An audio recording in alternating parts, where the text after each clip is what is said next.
नमस्कार अनि हार्दिक स्वागत छ दर्शकहरू कार्यक्रम सगरमाथा विशेषमा म भूपाल लुइटेल। नेपालको राजनीति बडो अस्वाभाविक र विचित्र तवरले अघि बढिरहेको छ। लाग्दैन थियो कसैलाई यो समयमा सरकार फेरबदलको विषय, अदलबदलको विषय, सत्ता समीकरणका विषय चल्लान्, किनकि 5 वर्ष संसदको अवधि र 5 वर्षसम्म सरकार चल्छ।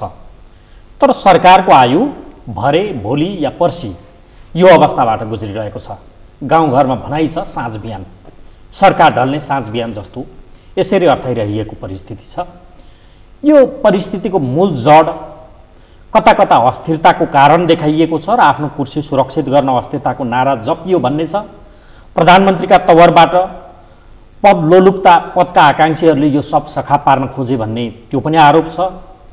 यो आरोप यसरी अगाडि बढिरहेको छ कि व्यवस्था नै मास्ने, कम्युनिस्ट आन्दोलनलाई धराशायी पार्ने एउटा सूत्रधारको रूपमा प्रधानमन्त्रीलाई उहाँ हितरको पक्षले चित्रित गरिरहेको छ भने प्रधानमन्त्रीले यो सब सत्ता भोग गर्न नपाए बापतको छटपटी भनेर टिप्पणी गरिराख्नु भएको छ। भलै यसका प्रति जनताको रुचि त्यति सुरुचि देखिन्न, तथापि प्रताडित त्यही जनता छ जो यसका प्रति सुरुचि राख्दैन। किन यो भइरहेको छ? अब पुग्ने अवस्था के हो? प्रधानमन्त्रीको मुड के छ? कांग्रेस सभापति यो बेला के सोचिराख्नु भएको छ? जसपाका नेताहरू के सोचिरहेका छन्? आदि इत्यादि विषय र आगामी राजनैतिक बाटो कहाँ पुग्ला तथ्यमा रहेर विश्लेषणात्मक कुराकानी। हामीसँग हुनुहुन्छ राजनैतिक विश्लेषक डाक्टर राजेन्द्र सापागाई। स्वागत छ डाक्टर साहब। धन्यवाद। आराम हुनुहुन्छ? ठिकै छु। पृष्ठभूमि मैले निकै बताएँ, त्यसमा म सारांशमा आउँछु। बडो एउटा निकै चर्चित दार्शनिक रहेछन् थोमस हब्स। तपाईँ आफै अङ्ग्रेजी साहित्यको विद्यार्थी हुनुहुन्छ। मानिसको स्वभावले, आकाङ्क्षाले र स्वार्थले चाहिँ राजनीति सधैँ ग्रसित भइरहन्छ। राजनीतिज्ञका प्रति उहाँको कटाक्ष आजको दिनमा नेपाललाई हामीले रेलिभेन्ट गरिदिउँ त्यो भनाइसँग भने कति सान्दर्भिक देख्नुहुन्छ तपाईँ? एकदम सान्दर्भिक। एभ्री म्यान इज अनइक्वल भन्ने पनि थोमस हब्स नै हुन्। हरेक मान्छे फरक हुन्छ। कुनै पनि एलाई बीसँग कुनै किसिमले पनि कम्पेयर गर्न सकिँदैन। जन्मेका ट्विनहरू पनि एकले अर्कोसँग कम्पेयर गर्न सकिँदैन। A is A, B is B, किनकि उसले आफ्नै खालको एउटा स्वभाव लिएर आएको हुन्छ, एउटा नेचर लिएर आएको हुन्छ र उसले आफ्नै खालको सोच लिएर आएको हुन्छ, सोच डेभलप गर्छ। त्यसकारण एकजना व्यक्ति अर्कोसँग तुलना गर्नै सकिँदैन। कुनै व्यक्ति एउटा फिल्डमा अलिकति माथि छ भनेदेखि अर्को मान्छे कुनै फिल्डमा ऊभन्दा माथि जान सक्छ, ताकि उसको हिडन पोटेन्सियालिटी पत्ता नलगाएको मात्रै हो। त्यसकारण मान्छेहरू एउटा मान्छे अर्कोसँग तुलना गर्न सकिँदैन, स्वभावजन्य कुराहरू हुन्छन् भन्ने थोमस हब्स नै हो। र थोमस हब्सले यो भनेको कुरा एकदम राइट हो। मान्छेहरू विभिन्न स्वभावका हुन्छन्। यो नेपाली मात्रै नभएर संसारकै मान्छेहरूको कुरा गरियो। तर हामी कहाँ चाहिँ कम्युनिस्टहरू नेपालमा 6 सालबाट उनीहरूको उदय र आजको दिन यो 70 वर्ष 7 दशक प्लस प्रभावको हिसाबले हेर्नुहोस् त, सत्तामा पनि छ, सडकमा पनि छ, उता शस्त्र सङ्घर्ष जङ्गलमा पनि देखियो।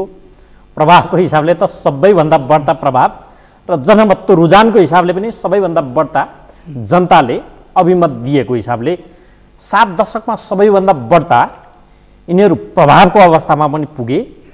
र एउटा मार्केटिङमा भनौँ, इकोनोमिक्समा भनौँ, थ्योरी छ नि, अप्टिमम बिन्दुमा पुगेपछि त्यो डिक्लाइन हुन्छ, क्लाइमेक्सको बिन्दुमा पुगेपछि त्यो डिक्लाइन हुन्छ। पोलिटिक्स त्यस्तो होइन फेरि भनिन्थ्यो। कम्युनिस्टहरू यो अप्टिमम बिन्दुमा कता कता पुग्यो, क्लाइमेक्समा झन्डै झन्डै 2/3 रुझान फेरि डिक्लाइनको अवस्थामा आफ्नै कारण देखिन्छ। एकदम राइट। कम्युनिस्टहरू चाहिँ टुट्ने, फुट्ने र फेरि जुट्ने प्रक्रिया चाहिँ निरन्तर चलिरहेको प्रक्रिया। 2006 सालमा पार्टी स्थापना भएको 4 वर्ष पछाडि नै यसको टुटफुटका कुराहरू चलिरहेको। मैले यहाँ जोडेको चाहिँ उनीहरू 7 दशकसम्म अरूभन्दा फरक छौँ भनेर सङ्घर्ष गरे, यहाँ पुगे। त्यसपछि विश्लेषण गर्न के सकिन्छ, उनीहरू फेरि डिक्लाइनतर्फ जाँदैछन्। त्यसलाई अब परीक्षण गर्ने त चुनाव हो, आउन बाँकी छ। म यहाँ के जोड्दै थिएँ भने कम्युनिस्टहरू चाहिँ थोमस हब्सले भने जस्तो व्यक्तिगत आकाङ्क्षा त्यहाँ हाबी हुन्न, स्वभाव हाबी हुन्न र स्वार्थ हाबी हुन्न भन्छन् नि त। डक्ट्रिन उनीहरूको त्यो छ, मार्क्सवाद, लेनिनवाद, त्यो सिद्धान्तले त्यो भन्यो। तर थोमस हब्स हाबी भए नि यो हाबी भए। हाबी यहाँ मात्रै नभएर मानवको स्वभावजन्य कुरामा थोमस हब्स बोलेका हुन् र त्यो स्वभावजन्य कम्युनिस्ट आदर्श र सिद्धान्तले त अझै बढी छ। यो कुराले त काट्यो नि त। अन्यत्र भन्दा बढी देखियो पछिल्लो चरणमा। र यसको बारेमा थोरै मैले भनौँ 2046 सालको आन्दोलनभन्दा अगाडिका कम्युनिस्टहरू एक खालका कम्युनिस्टहरू थिए। त्यति बेला पनि उनीहरूमा स्वभावजन्य कुराहरूको थोमस हब्सको हाबी थियो त्यहाँ। त्यो सिद्धान्तको हाबी थियो नै। त्यही भएर त पटक पटक टुक्रिए, पटक पटक सँगै आए। जब सत्ता स्वार्थ अथवा व्यक्तिगत स्वार्थहरू मिल्छन् फेरि सँगै आउँछन् र फेरि फुट्छन्। त्यो त हिजो पनि थियो। हिजो भूमिगत अवस्थामा पनि धेरै पटक व्यक्तिगत स्वार्थ नै त्यहाँनिर चाहिँ स्वभावजन्य कुराहरू जो थोमस हब्सको कुरा ल्याउनु भयो। स्वभावजन्य कुराहरूले सधैँ यो कुरा मान्दैन नि त। मार्क्सवाद लेनिनवादले सैद्धान्तिक देश राष्ट्र गर्दैन त्यो राष्ट्रको लागि समर्पित भयो भन्छ। तर यहाँ मैले के जोड्न खोजिरहेको थिएँ भन्दा 46 सालभन्दा अगाडि त्यो स्वभावजन्य कुराहरू त बायोलोजिकल कुराहरू हुन्, जन्मजात कुराहरू हुन्। That can not be eliminated, that can be dominated. त्यसलाई रोक्न सकिन्छ तर पुरै फाल्न सकिँदैन। कि त आदर्श सिद्धान्त डक्ट्रिनले त्यसलाई पुरै फाल्न सक्दैन। पुरै मार्क्सवादको सिद्धान्तले थोमस हब्सको सिद्धान्तलाई पुरै फाल्न सक्दैन। नेभर फाल्न सक्दैन। व्यक्ति नै हो। व्यक्ति in isolation he is a human being. केही व्यक्तिहरू मात्रै हुन्छन् जसले समयलाई जितेर जन्मिएका हुन्छन्। तिनले आफ्नो जीवनलाई टोटली समाजको लागि र देशका लागि समर्पण गर्छन्। होइन भने अधिकांश 90% मान्छेहरूमा त्यो थोमस हब्सको स्वभावजन्य कुराहरू जीवन्त रहन्छन्। हाम्रा कम्युनिस्ट राजनीतिज्ञहरू किन त्योभन्दा फरक हुन सकेन त? स्वभावले उनीहरूलाई डोमिनेट नि गर्यो नि त। फेरि अहिले त स्वार्थले गर्यो त। आजको दिनमा जे देखिन्छ म त्यही भन्दैछु। 46 सालभन्दा अगाडि स्वभावजन्य कुराहरू उनीहरूले त मार्क्सवादको सैद्धान्तिक पक्षलाई बिर्सिदिए। त्यसकारण यो मात्रै हाबी भयो। मार्क्सवादको सैद्धान्तिक पक्ष त कहाँ अहिले नेपालको कम्युनिस्टहरूमा खोजेर हुन्छ? छैन।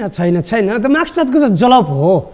जलप मात्रै हो मार्क्सवादको। कहाँ बहुदलीय व्यवस्थामा आएर चाहिँ चुनाव लड्ने र चाहिँ बहुमत ल्याएर सरकार बनाउने कम्युनिस्टहरू पनि कहीँ मार्क्सवादको सिद्धान्त हुन्छ त।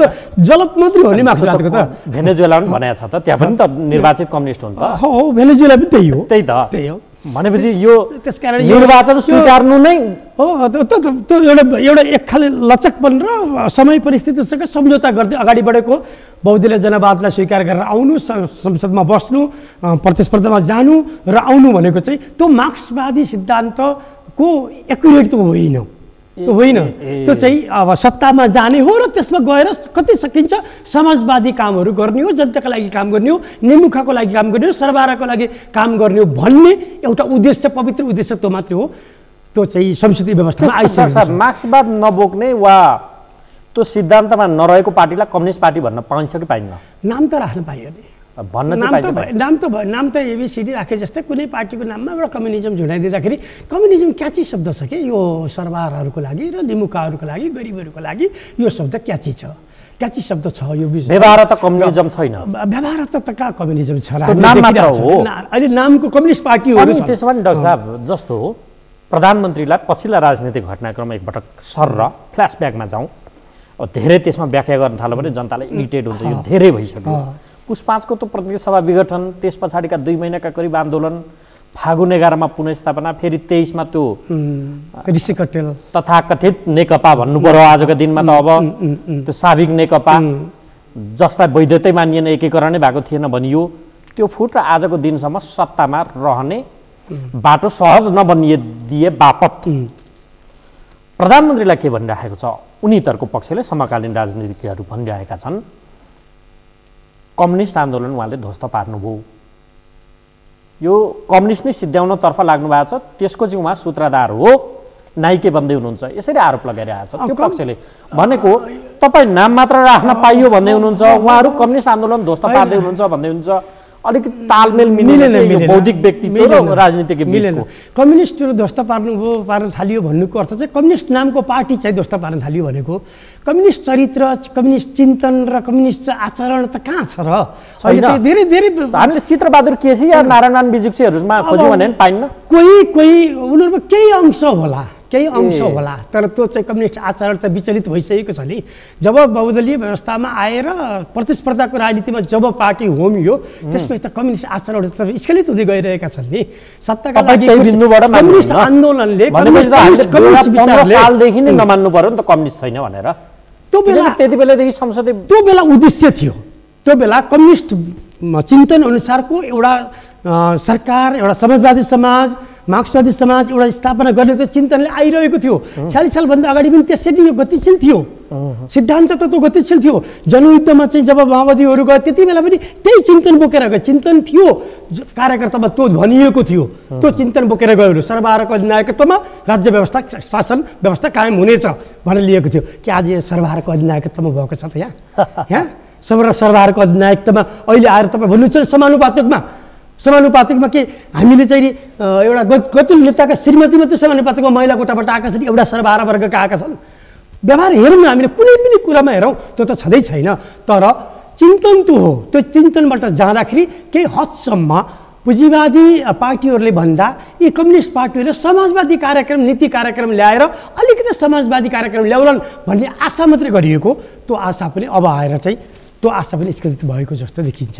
त्यसकारण अहिले कम्युनिस्ट मुभमेन्टले खत्तम भयो होइन कि कम्युनिस्ट भन्ने पार्टीको जुन एउटा बढ्दो स्वरूप थियो, जुर्मुराउने स्वरूप थियो, त्यो स्वभाव नै कतै, त्यो स्वरूप नै कतै खत्तम हुने हो कि कतै पछाडि पर्ने भन्ने मात्रै भनाइ हो। तर यो प्रश्न नै आजको दिनमा कम्युनिस्टलाई मात्र उठेको छैन, सबै पार्टी राजनीतिक दलको त्यो सान्दर्भिकतामाथि नै प्रश्न खोजे जस्तो पनि देखिन्छ कि राजनीतिक पार्टीहरूको चरित्रमाथि नै ठुलो प्रश्न चिन्ह छ। या कुनै कम्युनिस्ट त्यो दलको सान्दर्भिकतामाथि के प्रश्न हो? अनि दलको चरित्रमा सान्दर्भिकता त उनीहरूको थ्योरिटिकली उनीहरू ठिक छन्, थ्योरीबाट मिठा बोकेर आएका छन्। सिद्धान्त हेर्ने हो भनेदेखि कुनै पनि पार्टीको सैद्धान्तिक पक्ष नराम्रो छैन। मलाई एउटा कुरा सम्झना आउँछ, बिपीले 2004 सालमा पद्मसूचीले बनाएको संविधान आइसिएस र बहुदल के अरे प्रजातन्त्र व्यवस्था आइसके पछाडि बिपीले भन्नुभएको थियो मर्मअनुसार काम गऱ्यौँ भनेदेखि त्यही संविधानबाट पनि हामी प्रजातन्त्रको अभ्यास गर्न सक्छौँ। मर्मअनुसार काम गऱ्यो, कुनै पनि पार्टीको कुनै पनि सिद्धान्तको मर्मअनुसार काम गर्ने हो भनेदेखि त सबै सिद्धान्त ठिक छन्, यहाँ नराम्रा छैनन्। सबै जनताकै भलोमा बनेका सिद्धान्तहरू छन्। घोषणापत्र हेरौँ, कसका घोषणापत्र नराम्रा छन् नभन्नु त, कसका छन्? गरिबहरूलाई मारौँ, धनीहरूलाई पोसौँ, भ्रष्टाचार गरौँ, धनीहरूलाई दिउँ भन्ने त कहीँ पनि छैन त घोषणापत्रमा त। तर लेखिन्छ एकातिर, गरिन्छ एकातिर। त्यसो भएको हुँदाखेरि यसमा तात्विक भिन्नता त्यति धेरै छैन। तर यद्यपि कम्युनिस्टहरू सर्वहाराको नारा बोकेर हिजैबाट आएका र जन्मिएका हुनाले यिनीहरू चाहिँ सर्वहाराको पक्षमा, जनताको पक्षमा अलि बढी समाजवादी र जनवादी कार्यक्रमहरू लिएर जान खोज्ने यिनीहरू जमहरूको चाहिँ गर्छन् भन्ने एउटा जनतामा रहेको आशा हो। ओके, तर डाक्टर साहब यहाँ अब यो दलीय आलोचनाको विषय नि, राजनीतिक दलको आलोचनाको विषय यहाँ मात्र होइन, संसारमा अझ उन्नत देशहरू आजको दिनमा हामीले उदाहरण दिने त्यो अमेरिकाको कुरा गर्नुहोस् या बेलायत, भारत, यी जस्ता देशमा पनि छ। अझ बढ्ता प्रजातन्त्रको जननी मान्ने त्यो बेलायत या अमेरिका आजको सुपर पावर, म संसारको प्रजातन्त्रको रक्षा गर्छु भन्ने, त्यसमा पनि 18औं शताब्दी खोज्दै जाँदा आजभन्दा 200 वर्ष अगाडि जोनाथन स्विफ्ट भन्नेले लेखेका रहेछन् various thoughts on various subjects भन्नेमा उनले भिन्न विचार, विभिन्न विषयमा भिन्न विचार, त्यसलाई नेपालीकरण होइन, त्यसमा उनले लेखेका रहेछन् यो आलोचना त्यहाँ पनि भएको रहेछ आजभन्दा 200 वर्ष अगाडि नै। त्यो 200 वर्ष अगाडि आलोचना भएको र राजनीतिक दलको लगभग सान्दर्भिकता सकिएको भनेर त्यो किसिमको आलोचनात्मक चेतका बावजुद ती देशहरू 200 वर्ष, त्यो 200 वर्षको इतिहास केलाउने कहाँबाट कहाँ पुगे? उनीहरू त उठेछन्, हामी कहाँ चाहिँ उठ्नै नसक्ने हुन् कि 70 वर्षदेखिको त्यही पुनरावृत्ति के एक्सर्साइज छ। आलोचना त प्रत्येक पटक भने हामीले थाहा पाएनौँ होला, 15 सालमा यतिकै आलोचना भयो होला, बहुदल त्यो पञ्चायत फेजमा त्यतिकै भयो होला, 46-47मा भयो, 62-63देखि त हुनार रूपमा भयङ्कर रूपमा भइरहेको छ भनेपछि पुनरावृत्ति दोहोरिरह्यो। उनीहरू उठ्न सके, हाम्रो 70 सालदेखिको त्यो चाकाचुली खेले जस्तो एकदम राइट। अब यो किन भइरहेको छ? आलोचनात्मक चित बाँच्नुपर्छ, आलोचना चाहिँ तथ्यमा आधारित आलोचना हुनुपर्छ। प्रश्न गर्न बुद्धिजीवीहरूले छोड्यो भनेदेखि यथास्थितिले आफ्नो ठाउँ छोड्दैन। यदि हिजो पञ्चायतको पालामा पनि बुद्धिजीवीले प्रश्न गरे अनि त्यो परिवर्तन भयो, गणतन्त्र आयो, प्रश्न गरियो, राजतन्त्रको बारेमा प्रश्न गरियो अनि गणतन्त्र आयो। प्रश्न गरिरहनुपर्छ, प्रश्नहरू तथ्यमा आधारित हुनुपर्छ। अब आलोचना गर्ने मानवको स्वभाव पनि हो, गर्नुपर्छ। तर आलोचनाको लागि मात्रै गर्ने प्रवृत्ति जब बढ्छ, जब एउटा पार्टी पङ्क्ति नेता विशेषलाई देवत्वकरण गरिन्छ र त्यसपछि त्यसको प्रभावमा र ताप र प्रभावमा परेर अनि त्यसपछि आलोचना सुरु हुन्छ भनेदेखि त्यो आलोचनाले सृजनात्मक पाटोलाई अगाडि सार्दैन। त्यो आलोचनामै सीमित हुन्छ। पश्चिमाको जुन उदाहरण दिनुभयो उनीहरूले व्यवस्थाको लागि सिद्धान्तको लागि उद्देश्यका लागि मिसनका लागि उनीहरू आलोचनात्मक चेतमा गए, तथ्यमा आधारित भएर गए, कसैलाई देवत्वकरण गरेर गएनन्। हामी कहाँ त देखिन्छ हाम्रोमा चाहिँ त के छ भन्दाखेरि तर तपाईँले जस्ता बुद्धिजीवी डाक्टर साहब तपाईँले विषय कोट्याइहाल्नुभयो। बुद्धिजीवी भन्नेहरू पनि छाप लागिदिने, ट्याग लागिदिने, पार्टीभित्रको कुन गुट होइन फेरो समाउने होइन। बुद्धिजीवीहरूमा सबै नभनौँ, बहुसङ्ख्यक बुद्धिजीवीहरू कस्तो मैले देखेको छु भन्दा व्यक्तिगत मेरो इभ्यालुएसनमा बहुसङ्ख्यक बुद्धिजीवीहरू बौद्धिकताले चिरिचट्ट परेर चिटिक्क परेर बसेका छन् र कुनै एउटा ग्राहकले बोलाइदिए हुँदो भन्ने अवस्थामा छन्।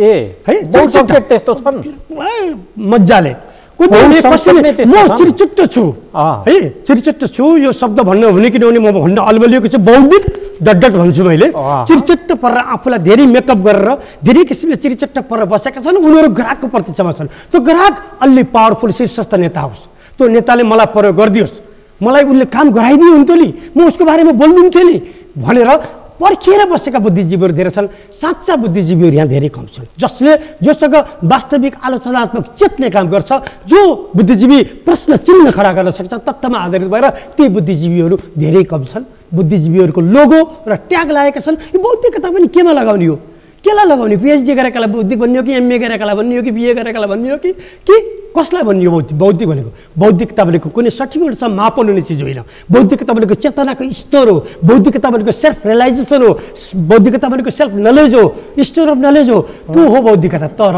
साँचो बौद्धिकता जसले प्रश्न चिन्ह खडा गर्न सक्छ, समाजका लागि र देशका लागि आमूल परिवर्तनका लागि प्रश्न चिन्ह उठाउन सक्छ, त्यो बौद्धिक वर्ग मलाई लाग्छ धेरै छैन नेपालमा। यहाँ बौद्धिक छ, अघि नै मैले भने राम्रो कपडा बौद्धिक गरगहना लगाएर चिरिचट्ट परेर मलाई कसैले प्रयोग गरिदियो हुन्थ्यो नि भनेर सिगारिएर बसेका बुद्धिजीवीहरूको लर्को अलि लामै छ जस्तो लाग्छ मलाई। उनीहरूले के प्रेस्क्राइब गरिरहेछन् त अहिले? यो देशको यो गाँठो हो फुकाउन, गाँठोलाई के लाग्छ? गाँठो फुकाउन चाहिँ गाँठोको प्रेस्क्राइब के हुन सक्छ?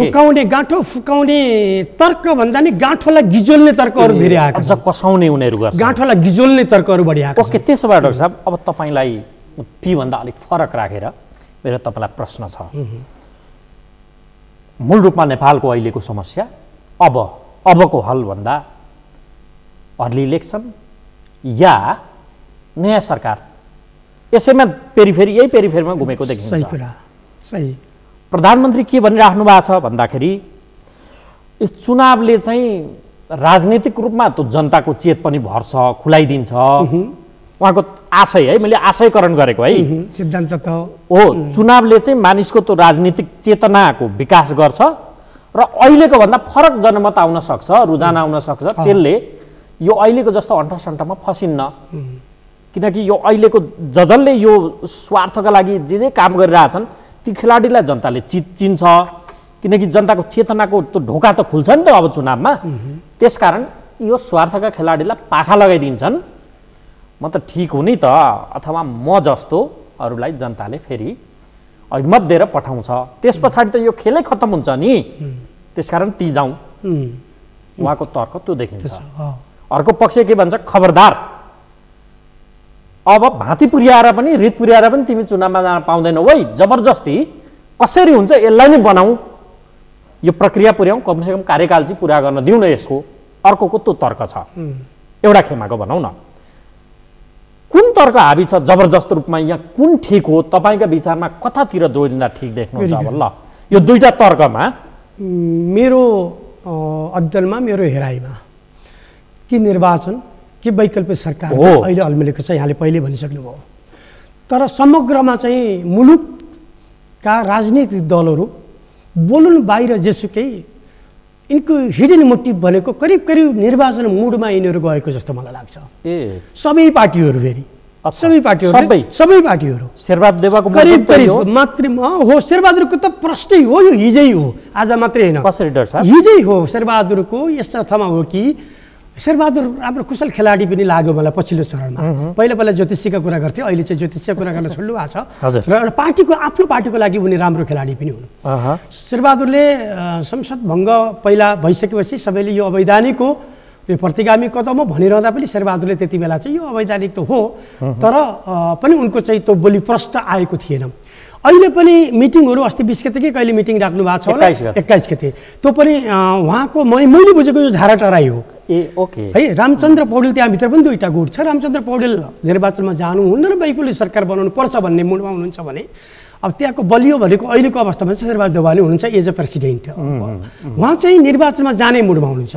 निर्वाचनमा जाने किन चाहनुहुन्छ भन्दाखेरि मेरो अध्ययन अहिले कम्युनिस्टहरू एउटा कुरो नेकपा फुटेको छ, दुई फ्याक परिसकेको छ।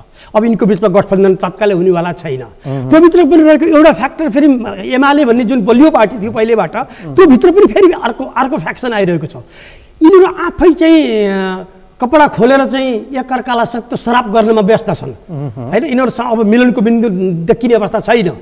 यही बेलामा हामी चुनावमा जान पायौँ भनेदेखि पार्टी चाहिँ नेपाली काङ्ग्रेस करिब दुई त्यागको हाराहारीमा आउन सक्छ भनेको त्यो चुनाव कहिले हुन सक्छ? त्यो चुनाव चाहिँ तुरुन्तै चुनावको फेरि भङ्ग गरेर फेरि चाहिँ अब यो दुईवटा यस्तो के छ संविधान त पनि प्रक्रिया धारा 1 बहुमतको सरकार बहुमतको पार्टीले चाहिँ सरकार बनाउने, धारा 2 वा 2 भन्दा बढी क्षेत्रको 2ले 2 भन्दा बढी होइन, धारा 3 अल्पमतको सरकार सबैभन्दा ठुलो दल, त्यस धारा 5 कुनै एकजना संसदीय सदस्य। त्यसपछि गर्दा के हुन्छ भन्दाखेरि सिधै 30 दिनभित्र त उनीहरूले त लिनुपर्छ विश्वासको मत। 30 दिनको भित्र विश्वासको लिन नसक्ने साथ संसद भङ्ग हुन्छ संविधान त। त्यसकारण शेरबहादुरको र यतापट्टि केपी ओलीको समेत यिनीहरूको चाहिँ साझा धारणा जस्तो लाग्छ मलाई। के छ भन्दाखेरि यो संविधान त नि भङ्ग होस्, संविधान त नि भङ्ग भयो भनेदेखि फेरि सर्वोच्च मुद्दा परेर फेरि उल्टीले बदर हुने अवस्था त आउँदैन।